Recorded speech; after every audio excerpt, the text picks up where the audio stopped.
All right, good evening, everybody. I'd like to introduce tonight's speaker. Tonight we have the honor of welcoming Mr. Mark Pasco. He's the Director of Communications for the Detroit Riverfront Conservancy. He has been with the Conservancy for 11 years, just over a decade, and during his 30 years in the public relations field, he has worked at the Kalamazoo County Convention and Visitors Bureau, Cranbrook Educational Community, Campbell and Company, and Hermanoff Public Relations. Quite the experience. Some of Mark's biggest projects prior to joining the Conservancy include the 3 tenors at Tiger Stadium and Ford Motor Company's activation around Super Bowl XL.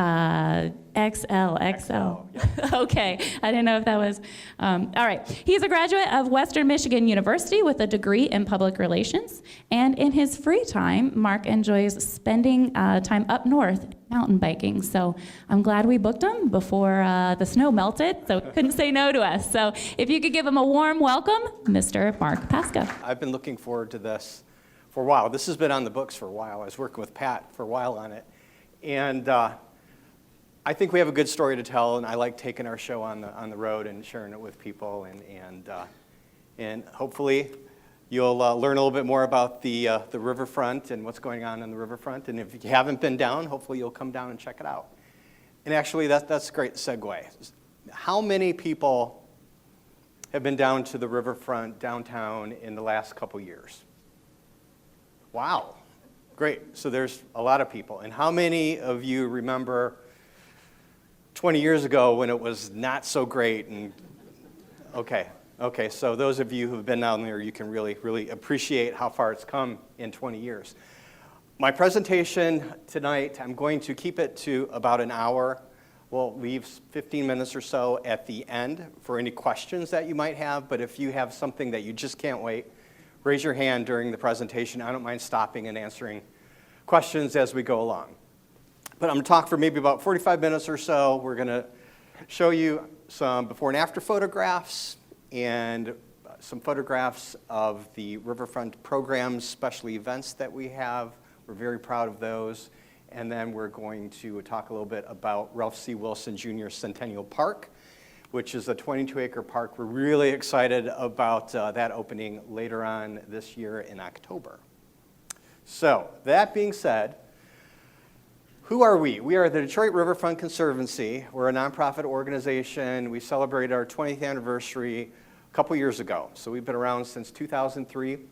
When we launched, we had 3 launching partners. We had the City of Detroit, the Kresge Foundation, which gave us $50 million to get the ball rolling on the Riverfront project, and General Motors, which a couple years prior to that had purchased the Renaissance Center for their headquarters. So our mission and vision statement, we have an official mission and vision statement, but essentially, paraphrasing what it is what do we do? We're in the business of creating a beautiful, excitable, safe, accessible, world-class gathering place for all. Everyone's welcome, everyone can come and check it out. So our vision 20 years ago, and our vision today really hasn't changed. It's 5.5 miles of revitalized riverfront from bridge to bridge. So on the far east of our footprint, that's just east of Gabriel Richard Park. Just east of the bridge to Belle Isle, which is Gabriel Richard Park. And then the far west of the footprint is Riverside Park, which is just past the bridge to Canada. That's the City of Detroit Park. But our vision is 5.5 miles along that stretch. Back in the day, and you'll see some of these before and after photographs, there were 3 cement companies with cement silos and 3-story piles of aggregate and potholed streets, and it wasn't pretty, it wasn't accessible, and it wasn't very safe. In another life, I was in the automotive industry when I was at Campbell and Company, and I was at Lincoln Mercury in the Renaissance Center, and I was low man on the totem pole, so I had to kind of park in the back 40 and walk to the Renaissance Center. And I remember walking down Atwater and looking at these cement silos and 3-story piles of aggregate and thinking, someone needs to do something with this riverfront. Never did I know that fast forward, X amount of years, and I'd be lucky enough to be on the team helping transform the riverfront. So this is a quick look of our bridge-to-bridge vision. Another way to think about it, for those of you who are familiar with downtown, it's bridge to bridge, but it's also East Grand Boulevard to West Grand Boulevard. So I'm only going to touch on these very quickly, just some quick numbers. Over 20 years, $2 billion in public and private investment along the riverfront. We have more than 3 million visitors annually on the riverfront, and more than 84% of Detroiters, people who live in Detroit, have been to the riverfront in a given year. So our legacy of transformation. This is the section that people really seem to enjoy, these before and after photographs. So we're starting at the far east end of our footprint. So this is the bridge to Belle Isle. And the park is Gabriel Richard Park. It's the City of Detroit Park. And back then, 20 years ago, the City of Detroit was not able to take care of the parks as much as they wanted to. Now the city is fabulous taking care of parks. They have a great Parks and Recreation department. They're opening new parks. They do a fabulous job. But back then, they couldn't take care of as much as they wanted to, so we went to them and said, hey, you're our partner, City of Detroit. Let us take over this park and manage it for you, and we'll transform it into something fabulous. So this was not the first park of ours that opened. That was Cullen Plaza, which you'll see here in a few minutes. But we're starting at the far east end of our footprint. So this is what it looked like before. This is what it's transformed to. Everyone's seen the Wizard of Oz, right? It starts off gray, black, and white, and then they land in Oz, and it's like that Technicolor, really bright. This is what this picture reminds me of. This is a butterfly garden that we have there. And this is the way it looks. When it's springtime and the butterflies are doing their thing and the flowers are blooming, it's absolutely beautiful. So this is probably our most chill and relaxed park along the riverfront, but it's a very popular place. And going westward, this is the bridge to Belle Isle. This is the MacArthur Bridge. So this is what it looked like before. You couldn't get down there unless you really, really tried to get there and climb fences and go through a bunch of weeds and fallen trees and things like that to get down there. This is what it is now. We opened up this Uniroyal stretch, which completed our 3.5-mile vision for the riverfront. We have 5.5 miles as our vision, 3.5 on the east, 2 miles on the west. East is complete as of fall of 2023. So this was part of that, the old Uniroyal property. We call it the East Riverwalk Promenade now. So this is what it looked like before. And a lot of these photos that I'm showing you, some of them are 5 years ago. Some of them are 10 years ago. Some of them are 5 years ago. So the transformation has been pretty incredible over the years, but this is what it looked like. You're looking towards the bridge. Now we have a Riverwalk. Not only does it complete our vision for the East Riverfront, it connects 2 of our parks, and it provides access to Belle Isle as well. So just recently, just this week, you might have seen something in the newspaper. The city has some plans for the Uniroyal property, as well as some plans around the Renaissance Center as well. That's all very exciting. We look forward to learning more about what those plans could be. When we celebrated the opening of Uniroyal, it was fall of 2023, and we had like 4,000 or 5,000 people come out to celebrate. People were really, really excited. So again, continuing westward, Mount Elliott Park was another City of Detroit park. It was well loved by people who used it. The city did what they could to take care of it, but they couldn't take care of it the way that they wanted to. So again, the great partnership we have with the city, and we're very fortunate to have it. We said, let us transform it. We'll be the perpetual stewards of it. We'll manage it. Let us transform it. So we transformed it into Mount Elliott Park, we call it. And one of the amenities we have is a splash pad. It's a free splash pad that people can come down, kids. It's open during the summer and run around. It's a shipwreck theme. It's like a schooner shipwrecked and spilled its contents all over, so there's water gushing from the masts and pirates' booty laying all over, and it's very interactive, and the kids have a great time with it. There's also fishing outlooks at this park. There's places to get some shade. There's restrooms, a little tiny cafe, things like that. So in addition to the Riverwalk, people are familiar with the Riverwalk, but there's also 3 greenways that we manage as well. And the first greenway, when we're going from east to west, is the Mayor Dennis W. Archer Greenway. This was a project that the city did. They just finished it a couple years ago, and it was a greenway back in the day, and it kind of fell in disrepair, and the city transformed it into this. So now people who live on the east side, a lot of neighborhoods on the east side, have a very safe access down to the riverfront. They cross Jefferson, and they're right there at the riverfront. So this is very popular with people getting down to the riverfront from all those neighborhoods. So this is one of my favorite parks here. So this property used to be a cement company. So back in the day, there was a big old cement silo there. So if I did have my before photograph, you would have seen a big cement silo there. So it was inaccessible to the general public for a long time. And we transformed it. After it was a cement company, the Coast Guard had it. They stored buoys there. And the Coast Guard had their eye on a piece of property next to Mount Elliott Park that we weren't using, so we did a land swap with them. They needed that property, which is right next to their area that they have their station, and we had a vision to do something with this park because in addition to the 5.5 miles, we wanted to have,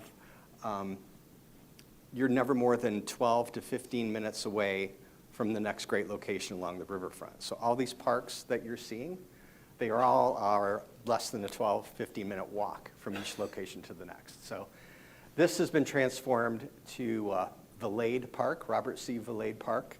We opened it in the fall of 2019, and we have a big sandy area where we have volleyball going on. We have a community garden, where a community barbecue garden where people can come and barbecue as well. This area here, right here, that is Bob's Barge. That is the only floating bar in the city of Detroit. You can go and you can get a drink on a barge. It's a legit barge that they used to use to shoot fireworks off. So we got a hold of it and we made a bar out of it. And then in the background, you'll see that there's the shed. The shed features garage doors. Everyone loves garage doors now. You can hang out there. We have games that kids can play. We have a barbecue restaurant there. We use it a lot for programmings, especially during the winter.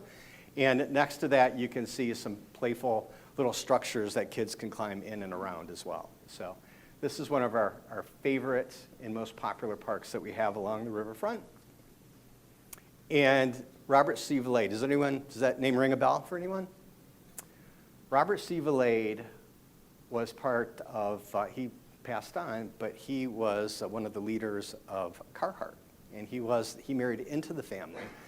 But Robert C. Valade is the guy who's really credited with really taking it to the next level. And he was an outdoorsman and a big fan of Detroit and spent a lot of time in the city and on the riverfront.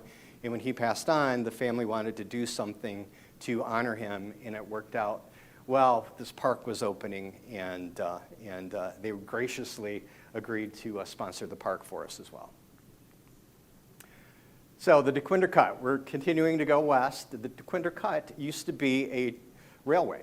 It would bring people and goods down to the riverfront, and it was below grade. You can see those are streets up there. It went below grade, and it sat probably 20 more years. It sat kind of vacant. Once the railroad pulled up stakes, it just sat there. It got overgrown. It was kind of dangerous down there. A lot of homeless encampments down there, until it was transformed into the DeQuinder Cut Greenway. So now it's an almost 2-mile greenway. It's below grade, street level, with the exception of at the riverfront when it ends up in the street level, and then at Mack Avenue where it gets back to street level. So all between there, a little less than 2 miles, there's graffiti art, we have an outdoor amphitheater, we have shipping container bars during warm weather months. There's a lot of activity. Our big Harvest Fest food truck rally you may have heard about, we have that on the DeQuinder Cut. So it's another great amenity. Not only do people come down to be able to bike and jog, and you'll see kids learning to ride bikes down there, and it's also a great connector from the riverfront to the community as well. People who live in Eastern Market or the neighborhoods, Lafayette Park, they use it to get into a riverfront. So Atwater Street. So this is kind of what it looked like when I was doing the automotive thing. And the city gave up paving Atwater Street because there was just so many trucks pulverizing it. You can see the cement silos. There are 3 cement companies on there, falling apart buildings, little access to the riverfront, if any, just not a very pleasant place to be. And till we transformed it. So now this is a look of what it looks like now. You can see Atwater Street, no potholes, wide open. This is Cullen Plaza. Free parking. Every one of our parks has free parking because you can never have too much parking in a major city, especially free parking. So we're pretty proud that each of our parks have parking lots. They're not very big, but you can park for free. And if you can't get in there, if it's really busy, there are other places close by as well to park. So Cullen Plaza. This is what Cullen Plaza used to look like. Transformed. This is our first park that opened, and it opened in 2005. And the amenities we have there are, we have the boat tours take off out of there. There's a playscape for the kids. We have a tiki bar. We have a cafe. You can rent a bike. Wheelhouse Detroit, you can rent a bike. You can get your bike fixed there. And there's the lovely Cullen Family Carousel. So this is not just any carousel. This is a carousel that all the creatures on it are creatures that you might be lucky enough to see on your visit down to the riverfront, like a toad or a swan or a catfish. But there are 2 creatures that sadly do not exist, and how cool of a world it would be if they did. One is a river mermaid, and the other is a river monster. So interestingly enough, at the end of the season, when we take a look at the carousel and put it to bed, and then the beginning of the season in the spring, we like to touch up. We have an artist we work with at the DIA who touches up all the figures with the paint. Guess which 2 need the most touching up? It's the ones what little girl is not going to want to sit on the mermaid, and what little boy is not going to want to sit on the river monster. So that's the Cullen Family Carousel. So GM Plaza. So back in the day, the Renaissance Center, Atwater Street, and back by the riverfront, it was a weird double-decker road. Question? Who's the Cullen family? Cullen family, Matt Cullen and Karen Cullen. Matt has been our chairman of the board from the very beginning. He was a bigwig at General Motors, and he was the one responsible for bringing General Motors down to the Renaissance Center. So he was the architect of that deal. And then once he moved on from General Motors, he worked at with Dan Gilbert at Bedrock as well. So, and now he owns a casino, and he's the chairman of our board. So he's been, not only has he given his time for more than 20 years to the organization, but he's a very generous donor as well. So we're very lucky to have Matt Cullen. So, great question. Thank you for asking that. So, GM Plaza. So, it used to be a double-decker road. Atwater was a double-decker road, and you had to, if you wanted to try to get to the riverfront at lunchtime, if you were in the Renaissance Center, you'd have to play like a human game of Frogger to cross the street safely to get down to a gravel parking lot with either a cyclone fence or no fence at all. It just really wasn't anything to write home about. Until General Motors bought the Renaissance Center and transformed it. They transformed not only the front of it, which is Jefferson, made it more accessible to people, but also the back. They transformed the back of it and made it this big, I think 4 or 5 story atrium. They have events down there. It's very wide open. It's beautiful. It's one of the more popular places in the city now. So, that's the Renaissance Center, and I don't have any photos for the next stretch, but going westward is Hart Plaza and the former Cobo Center, the Huntington Center, Huntington Place. That's all along that stretch on the East Riverfront. Where the East Riverfront ends is where Joe Louis Arena used to be. That's where the West Riverfront begins, and that's 2 miles long. We're working on that. So just across the street from where the Joe was, right now there's luxury apartments and they're building a hotel. But just west of those properties is a former VIP parking lot. So if you were going to a concert or a Red Wings game or something at Joe Louis Arena, you would park in this parking lot. And there's no access to this beautiful riverfront that was just steps away.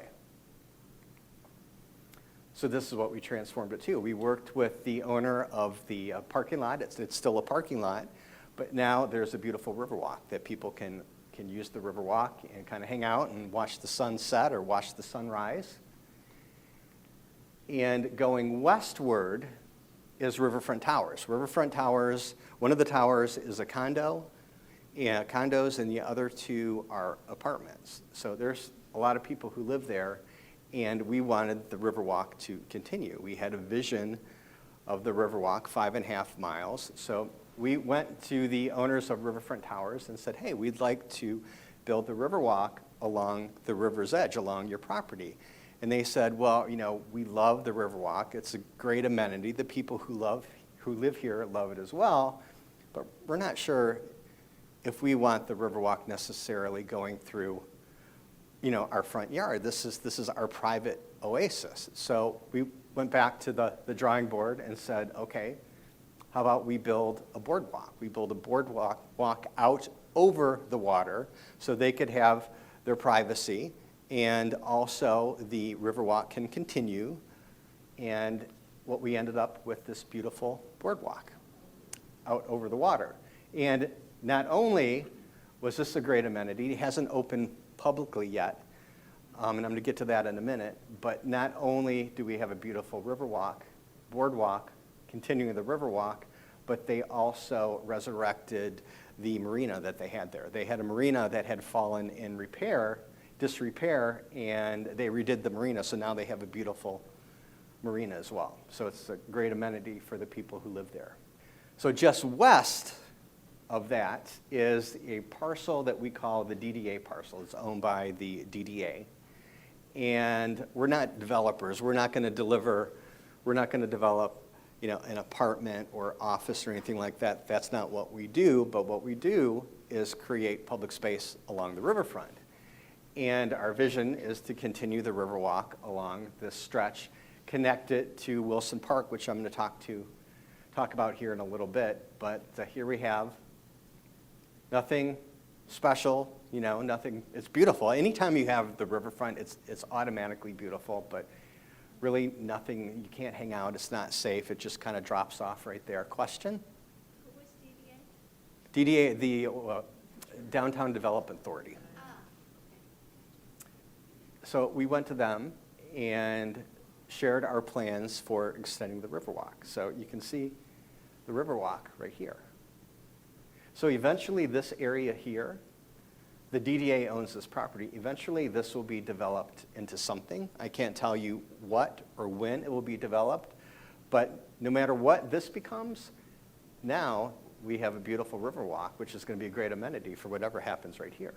So all these trees, these are trees that are going to be planted at Wilson Park, which we're going to talk about here in a little bit. But this is the Riverwalk along the DDA property. It hasn't been opened yet because we don't have a connection to Wilson Park. It's going to open later this fall. So Southwest Greenway, I mentioned 3 greenways. We have the Archer Greenway, we have the DeQuindercut Greenway, and we have the Southwest Greenway, which is a little less than a mile long.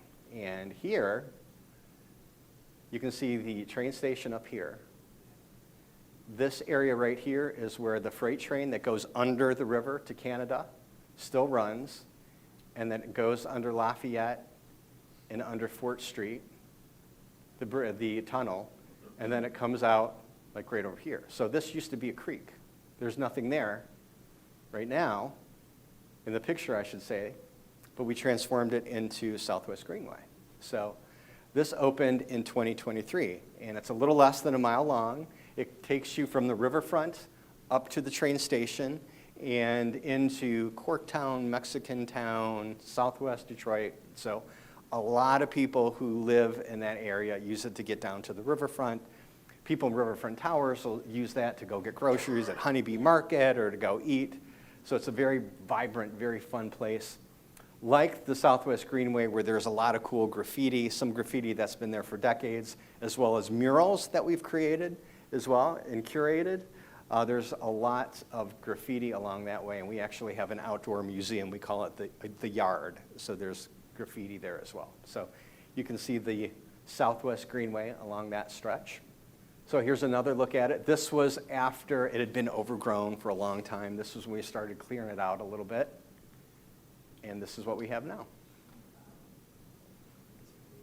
Yeah, from that. And it looked worse than this. It was like completely overgrown. There was like literally a tunnel of trees. Only room for like one person, two people to walk by. It was so overgrown. So we turned it into this. We have a zip line. We have the graffiti arts, beautiful landscaping. I didn't mention this earlier. The Riverwalk, the greenways, are incredibly safe, and we're very proud of this. We have our own 24-hour, 365-day-a-year security team. They work closely with, there's a substation DPD on the riverfront. There's Border Patrol. There's private security at General Motors. There's numerous entities, public safety entities, with a presence along the riverfront. They all work together. They all communicate to make sure that it's very safe. When you're walking on the Riverwalk, you're never more than, say, 300 feet away from one of those towers. They're blue on the Greenway, but they're red on the riverfront. Those towers have cameras, and they tie into our security office at Rivard Plaza. So we have, maybe 10 or 12 monitors in the office, and there's security officers watching them. And you also can press a button. If you have a question or someone falls and hurts themselves, you can press a button, and you can talk to people. The public spaces, the Riverwalk and the greenways are open 6 a.m. to 10 p.m. every day.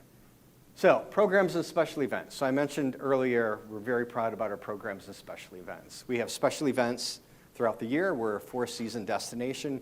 We also have a lot of programs, particularly in the spring, summer, and fall. Most of them are free. For example, Riverwalkers. Riverwalkers is our senior walking program. So during the summer, we have several hundred senior walkers who have signed up for the project or for the program, and they will come down to Cullen Plaza on Tuesdays and Thursdays and walk. They have, depending on their ability and how long they can walk and how far they can walk, some will walk 100 yards, and some of them will walk a couple hundred miles. Thursdays, it's just basically the walking, but on Tuesdays, we have like blood pressure screenings and retirement, financial advice, and a series of workshops and things like that. Zumba classes, senior Zumba classes, that they can come down on Tuesday. It's a little bit more active than on Thursday when it's just more concentrated on the walking.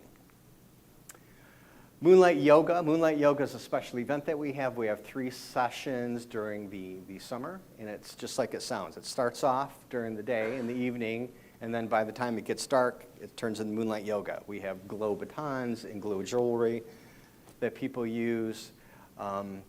If Moonlight Yoga is not your thing, we also have regular yoga twice a week during the summer and Tai Chi classes that you can sign up for free.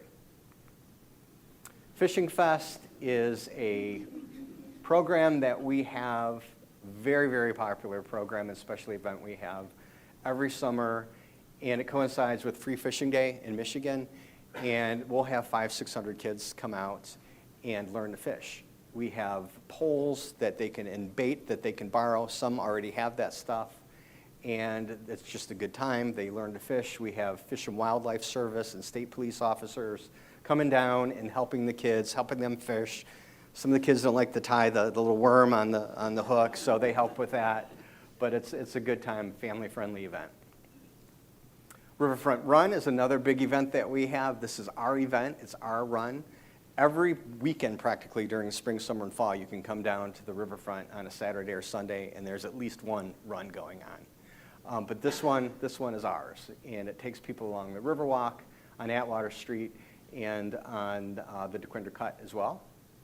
So it'll be well over 1,000 people this year, 1,500 people. Reading in Rhythm is another free program we have Thursdays and Fridays during the summer. This is our literacy program, our kids' literacy program.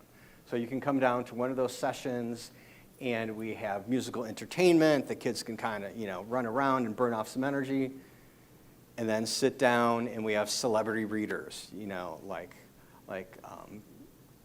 Alicia Smith from Channel 7 will read a book, and she'll sit and read a book, and then afterward, after they read a book, the kids can go to the Detroit Public Library truck and get a free book to take home with them as well. So again, that's Thursdays and Fridays and 2 sessions. Winter at Valade is we're 4-season destination, so Winter at Valade is a winter program we have. We have Fire and Ice Festival this year. That's from that, where we had a 7-foot tower of ice that we lit on fire, free event. And then we also had a month later, we had a Chinese New Year celebration as well at Valade Park, again, free. So, our story of transformation continues. Ralph C. Wilson Centennial Park. How many people have heard about Ralph Wilson Park before? Okay, good, that's a good number. So this property is a 22-acre property, and it used to house a free press printing facility. So for decades, it was owned by the Free Press, and the only people who got to spend any time in this beautiful property, the building wasn't that beautiful, it was a big printing facility. I don't think it had any windows or very few windows, but it was on a beautiful stretch of riverfront, so it was choked off from the public.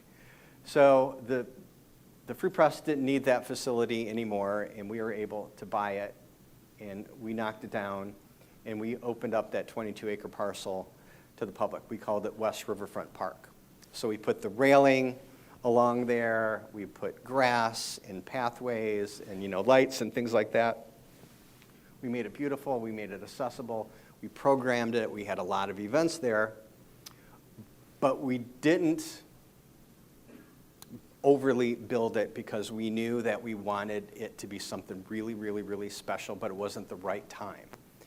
So it opened in 2014, and it had a 4-year run as West Riverfront Park, and by the time 2018 rolled around, we had funding in place, and we had a vision of what we wanted it to kind of become when it grew up, and we had an international design competition, and had firms from all over the world throw their hat into the ring, and we selected 4 to be finalists, and ended up selecting 1 out of New York, Michael Van Valkenburg, who's done Brooklyn Bridge Park and Millennium Park in Chicago, and he's legit, he's the real deal. He's done fabulous stuff all over.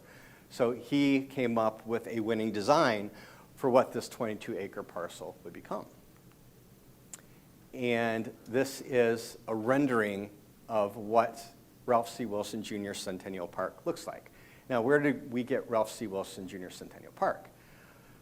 Ralph Wilson was from here, and he was a successful businessman, but he was also the guy who started the Buffalo Bills football franchise in New York. So here, where he was from, he was like a quiet businessman. But in New York, in Buffalo, he was a rock star because he brought this franchise to Buffalo. So he unfortunately passed on, and the family started a foundation, and with the sale of some of the businesses and the sale of the football team, they started a foundation.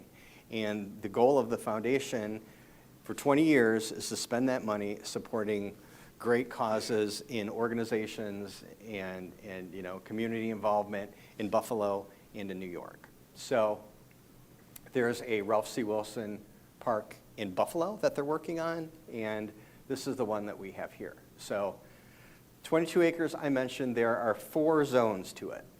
There's the first zone here is the DTE Foundation Hill.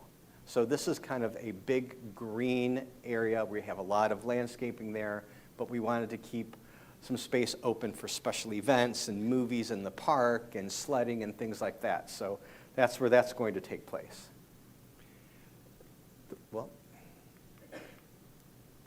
The next location, the next zone is William Davidson Sport House. William Davidson owned the Shock and the Pistons and Guardian Glass. So we worked with the William Davidson Foundation to come up with a rendering of an outdoor basketball court, which you're going to see renderings of here in a few minutes. Here we have the Huron-Clinton Metro Parks Water Garden. Huron-Clinton Metro Parks have 13 Metro Parks throughout Southeast Michigan. They've wanted to have a presence in Detroit for a long time. For decades, they wanted to have a presence. It never really worked out until this opportunity presented itself. So that area is going to be I keep doing that, don't I? The Huron-Clinton Metro Park Water Garden, the only Huron-Clinton Metro Park in the city of Detroit. And then here, and you'll see better renderings here in a minute, is the Delta Dental Play Garden. So Delta Dental is based out of Okemos, near East Lansing, and it's a dental provider, and they do a lot of good work, a lot of clinics, a lot of free stuff in the city. They jumped all over this opportunity to have a playscape for the kids in Detroit. So Huron-Clinton Metro Parks Water Garden. This is a rendering of what the roughly 3-acre water garden will look like. Here's a drone view of what it looks like right now. This was, I think, maybe early December, late November that we took this. You can see the water garden. This is water from the Detroit River that gets pumped in and pumped out, so it doesn't get stagnant. It's pumped in and pumped out. People can't swim in there. They might be able to get their feet wet maybe, or their hands wet. We might have kayaking in there. We're still trying to figure that out, but we're definitely going to have walkways around it and some outdoor classrooms that kids can kind of learn and hang out and have classes there as well. So there's a rendering of the water garden. Here's another look at the water garden. So it's a good size. The sport house. This is a rendering of the sport house. It's supposed to look like earth pulled up, kind of pulled out a piece of earth, and that's why it kind of looks very stone and kind of rustic looking. And the supports are supposed to resemble like roots, like if you pulled up a piece of earth. That's why they're not completely straight. There's another aerial view of the sport house. And here's an up-close version of the sport house. There's going to be 2 regulation basketball courts in there. And we have the Oculus up on top. It's open air and it's big. It'll keep the rain out. We wanted to have it open air, but we also wanted to have it covered so people could play basketball and we could have events down there as well. So right now there's a cement floor that's been poured, and when it gets warm again, they're going to put the surface on it. So we're really excited about that happening. See, they have the basketball. Basketball backstops are in as well, and you can see the cement floor. The play garden, this is a rendering of the play garden. The centerpiece of the play garden is going to be like a 2.5-story black bear. The company that designed this is Monstrum out of Denmark, and they have stuff all over the world. You can go all over the world and see some of this fabulous stuff that they've created. And there it is. And it looks big in the picture, but when you're actually standing there, it's way bigger than it seems. And the slide is like really, remember back in the old days when the slides were like really super big and they never had grass or anything, it was always like concrete. That's going to be a nice, soft, absorbent surface all around there as well. But yeah, that's about 2.5 stories. There's a bear, there's an otter, there's a beaver. And those are like for the bigger kids. And then we have a little smaller area for kids too. There's swing sets, and there's like a little trout that the smaller kids can kind of run in and around. And next to that, I don't have a picture of it, but next to that is kind of a bird. We had community engagement meetings. That's one of the things I didn't mention that we're also very proud of. Over the years, we probably had hundreds of community meetings. From the very beginning, when we just launched, up until a couple weeks ago, we had one. Not only to share our plans with the community, but to listen and find out what they want. Because we could have the best riverfront in the world, but if people didn't come down, it would be all for naught. So a lot of the cool stuff that we have on the riverfront has been suggested by members of the community, like the basketball and the Cullen Family Carousel. And I don't have a picture of it, but right next to this one is a nonsensical bird that one of the kids drew up when we had a community meeting for kids to get them excited about the park as well. So this creation that this kid dreamed up out of his or her imagination, they're actually going to be able to see it here at the park. So in the DTE Foundation Hill, again, this is an area, this is kind of like the open green area that we wanted to have so that we could still have events, maybe food truck rallies, movies in the park, things like that. So here is the hill, the DTE Hill. This was early December. They were sculpting it a little bit. The last of the trees went in November. There's, I think, 900 trees that we're going to have on those 22 acres. There's 250, give or take, are there now. So this is them kind of sculpting it, getting the feel of it. Here's another look at it. And the Riverwalk construction, the Riverwalk with our iconic railing will be at the park as well. This is looking towards downtown, obviously. There are 2 comfort stations. There is one on the east side and the west side. They'll have men's and women's and a family restroom and a couple vending machines as well. And completing the vision. So we talked about 5.5 miles, 3.5 on the east, and 2 miles on the west. If you look just past, if you look towards the Ambassador Bridge, you'll see that stretch that there's just like gravel. There's not a lot there. That's the last stretch. That's the last frontier for us. That is property owned by the bridge company. And we're talking to them and figuring out what we need to do to be able to get access to that property to build the Riverwalk. And I would guess that that stretch would be similar to the Uniroyal site that I showed you, that it would be the Riverwalk, so that the Riverwalk would be able to continue, and then eventually something will be developed there. But when and what, I don't know. We're just concentrating on completing that vision. So once this 22-acre park opens, this will be roughly half, a little bit more than half of that 2 miles on the west. And then hopefully in a few years, we'll be able to get started on that stretch and connect it to Riverside Park, which is the City of Detroit Park just past the bridge to Belle Isle. We are 3 years in a row, 21, 22, and 23, we were voted best Riverwalk in the U.S. We're really excited about that. There's a lot of great Riverwalks throughout the country. You know, Chicago and Cincinnati, and Delaware has one, and we were very fortunate and lucky to be named 3 years in a row.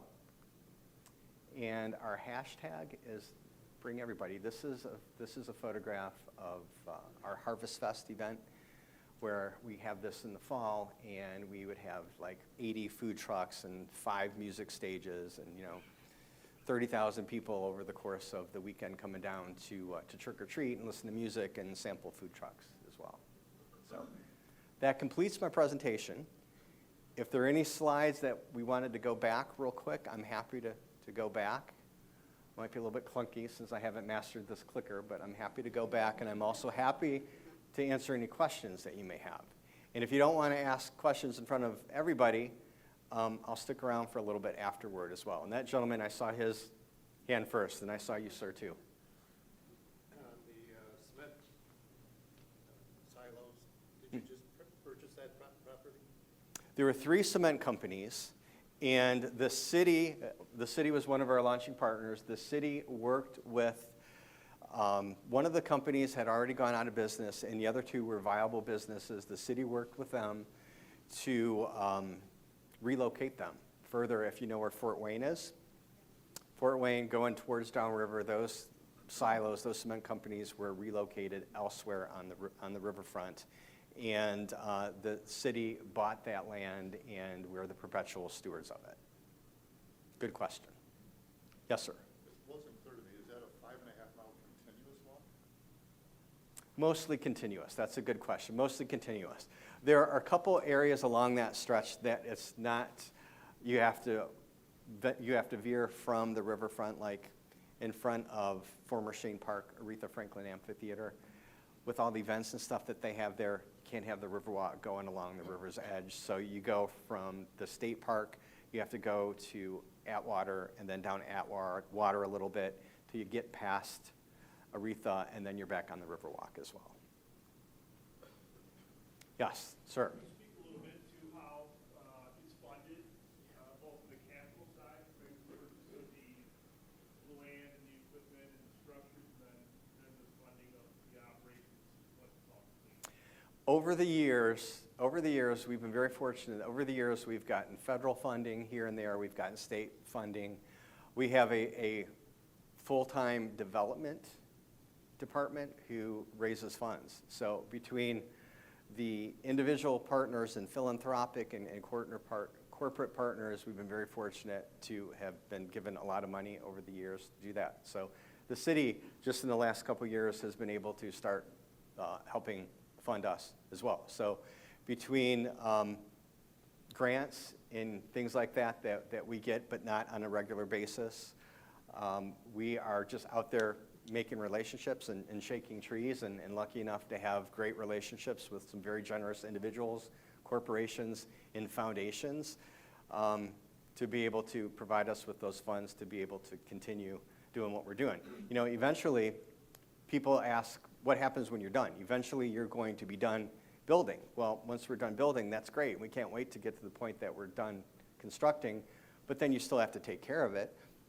You still have to snowplow and keep it open for people during the winter. You still have to plant flowers. You still have to touch up the characters on the carousel. You know, sometimes the metal plating on the benches need to be replaced. So, you know, once we're done building, we're also going to have an endowment. We're working on an endowment and keeping those relationships going so that we have the funds available to be able to make it clean, safe, and accessible for people forever. Was there another? Yes, ma'am. Could you tell me where the Dennis Archer Greenwood starts and ends? It ends at the riverfront, or you could say it begins at the riverfront. And then Werner, if you go, there's Jefferson, there's Lafayette, and there's a couple streets going towards Gratiot. Werner is where it's, I think, 1.5 miles long, pretty much from the riverfront to Werner. Now, that stretch between Jefferson and the river, you're actually on Joseph Campos Street. So they have it blocked off that it's a bike lane, but then once you cross Jefferson, it becomes the greenway, the non-motorized greenway that you saw in the picture as well. What part of the riverfront does it go to? It comes out, if you were to follow it and you cross Jefferson, if you're familiar with where Atwater Street Brewery is and Andrews on the corner, the Stroh River Place, the Rattlesnake, everyone knows the Rattlesnake, right there. If you were to come from those neighborhoods and follow the greenway, it would pretty much take you right there to the riverfront at Joseph Campo and Atwater Street with the former Rattlesnake, Stroh River Place, right there on your left. Mm-hmm. Another question over there? Are there any restrictions on the walkway, like the bikes and skaters, or is everything? That's a great question. You'll see people on the Riverwalk, you'll see people on their bikes, you'll see people on scooters. There's a ton of scooters all downtown, and we don't have a problem with scooters as long as people are kind of cool with it and don't get too crazy and go too fast on them. So yeah, bikes are welcome. E-bikes are a thing now, and if people are on an e-bike and they're keeping the speed down, we don't have an issue with that as well. But you'll see people walking, you'll see people jogging, people on bikes, scooters. Segways, I don't know if the Segway company is still in business, but there's a Segway company that you'd see people on Segways down there as well. So there are parts of the Riverwalk that are very wide open, and there are parts that are kind of a little narrow, so that's why we have security down there. on bike, on foot, the cameras, making sure that everybody's safe.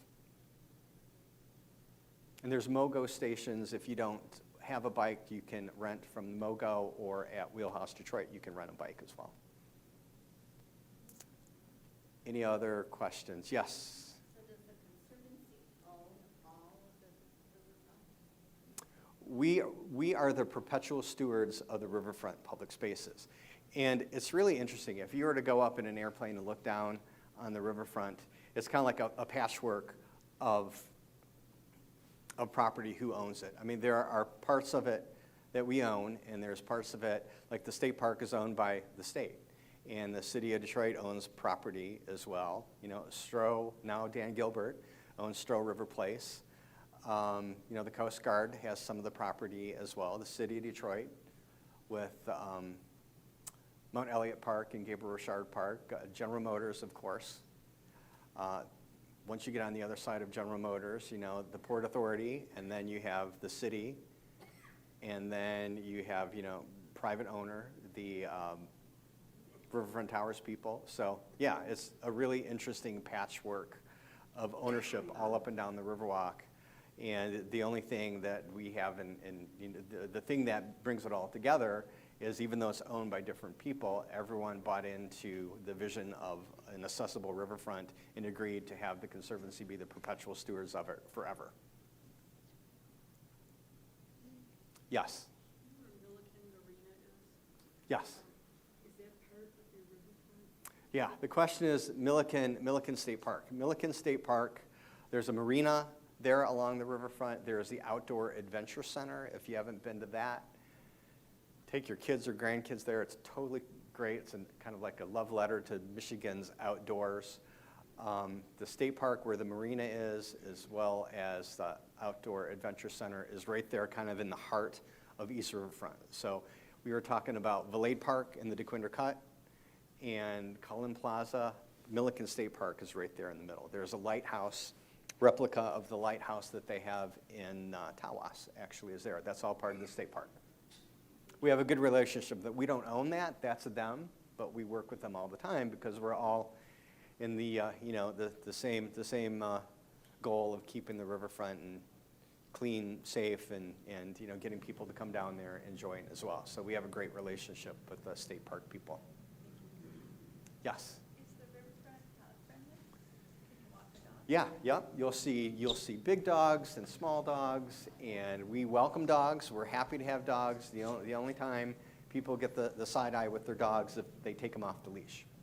But if you don't take your dog off the leash, and if dogs do what dogs do, and you pick it up, we are more than happy. People bringing dogs down there, and you'll see dogs and you'll see people with cats too. Not as much, of course, but yeah. Yes. Past, it's been difficult if you were on the riverfront walk to get access to Belle Isle on your bike. Has that been? Yes. access? That's a great question. It's almost like you're a plant in the audience. That's great. So when I mentioned Uniroyal, when we opened that up in the fall of 2023, we were excited about that because it completed our vision, our 3.5-mile vision for the East Riverfront. It connected Mount Elliott Park and Gabriel Richard Park before Gabriel Richard Park was completely cut off. If you wanted to go to Gabriel Richard Park, you had to go on Jefferson and cross that street there on Jefferson, and it was not safe and it was very challenging. So when the Uniroyal opened, not only did it connect those parks, but it also provided a pathway to the bridge to Belle Isle. So now if you're on the Uniroyal Promenade and you go under the bridge and you make a left, there's a little hill, and then you end up on the bridge to Belle Isle and you keep going. So a lot of people who are runners and joggers and didn't like to have to deal with it the other way to get on it, they were really, really happy to have that open because it was a game changer. Exactly. Yeah. So now you have easy access. Is there another hand I saw? Yes, sir. Any updates on the Red Set itself? You talk about. Yeah, that's been. I was expecting one of those questions. I know what you all know. You know, there's been two interesting stories just this past week. One was the plans for the Uniroyal site. That's 40 acres Now there's new plans for doing some really exciting stuff, which would be like a sports complex and community areas and things like that. I mean, I don't think a city can have too much green space in places in community space, so that's very exciting. And the Renaissance Center, I know what's been reported in the media. You know, there was a plan a couple months ago, and then there's a plan recently that they still want to tear down a couple of the towers, but they want to also open up some of those parking lots to green space and maybe do like a Detroit version of Navy Pier. I don't have any information other than that. I mean, it's intriguing. I mean, we're excited about it. As I said, I don't think that a world-class city can have too much green space in places where people, community can gather. So it's exciting to see how those plans transpire and what becomes of them. Yes? I'm just curious about how it's maintained. It's clean, it's always in good shape, and do you have one, and a company that you work with that does the whole thing, or how do you do that? Yeah, the question was, how do we keep it, you know, we know how we keep it safe, but how do we keep it clean? And we have an operations team. We have an operations team that, you know, not only do they keep things up and running, but they manage the vendors that we have. We have people who take care of the snow. We have people who do the landscaping and change the flowers from the spring to the summer to the fall flowers. So the operations team works with all these different vendors to do the landscaping and keep things open. And then we also work with Clean Safe Detroit, which you'll see them if you go down to Campus Martius or Beacon Park or down to the Riverfront. You'll see them with their yellow vests. They are assigned to the Riverfront, and each one has their own park or own stretch of parks, and they're there literally all day taking care of things, making sure the bathrooms are stocked, you know, picking up any papers, emptying trash bags as well. So it's a well-oiled machine working with these vendors and suppliers to keep it safe and clean and spruced up. Yes? Maybe a little bit out of the normal what you're talking about, but recently I visited Fort Wayne. Mm-hmm. Was just kind of amazed at what a gem that is there on the water front as well. But also looked like a lot of those pictures, war pictures and stuff. So do you have any long-term plans maybe to extend there or anything, you know, anything there? Yeah. On a side note, I remember when I was a kid, I grew up downriver, and I was 10 minutes away from Fort Wayne. So I remember going to Fort Wayne when I was a kid at least once a month, and it was really cool and vibrant, and they had the museum there and the fort, and I'm hopeful that something positive happens with Fort Wayne, because I think it's a great gem for the city, and with the bridge coming in and all that, I'm hopeful that something will happen. But to answer your question, the question was, you know, is the footprint going to expand at all? Because people say bridge to bridge sounds good, but doesn't bridge to bridge to bridge sound fun? And it does sound very fun. And I don't want to say never. You know, never say never. You know, people say keep going to Grosse Pointe and keep going to Fort Wayne and connect downriver and all that stuff. We're just concentrating on the 5.5 miles. We want to build our 5.5 miles. Not only do we want to build it and complete our vision, but we want to be able to take care of it as well. We don't want to get too big for our britches. So, you know, never say never.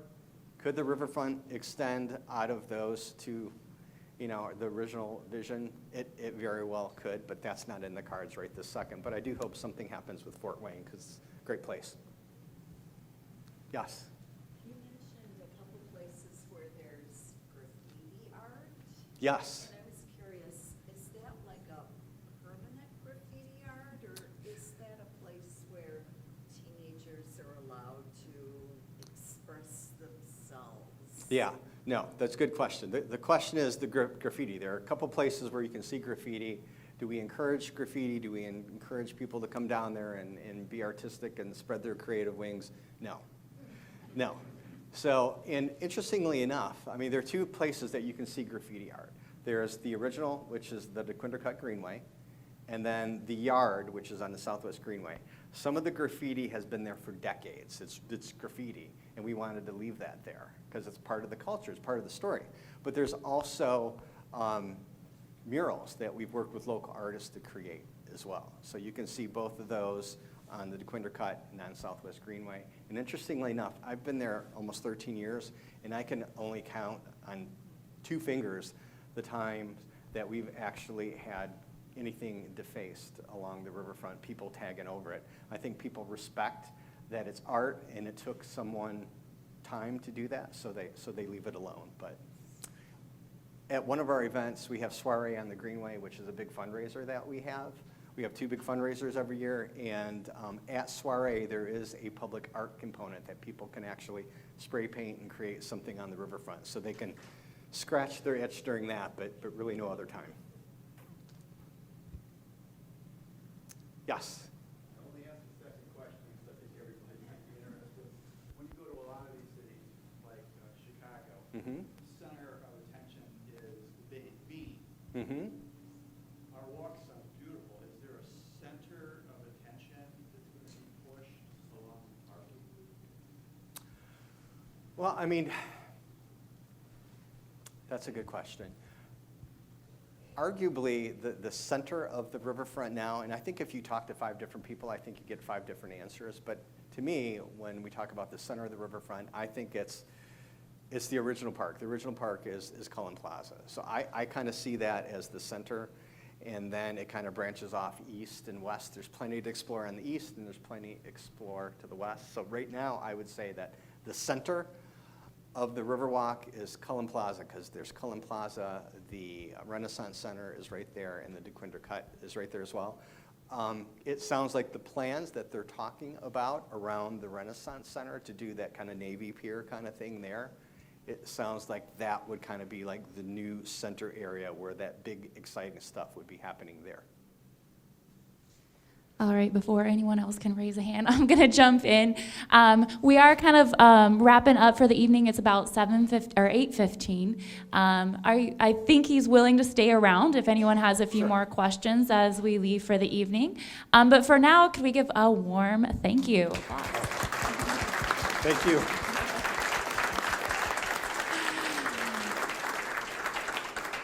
If you're interested in coming back out, our March lecture series has ended, but next Thursday evening, we're hosting the Rochester Avon Historical Society's evening lecture. It's actually also themed around Detroit. It's on the Dames of Detroit, so famous women in the Detroit area. We'll be hosting their Antique Appraisal Day, and then early May, we also have another Detroit program. It's actually the curator of Illich Holdings. She works with the Tigers collection. She's going to come out and talk a little bit about her job and what she does for the sports down there. So, but we hope to see you all again. But until then, enjoy your evening, safe travels, and thank you for coming.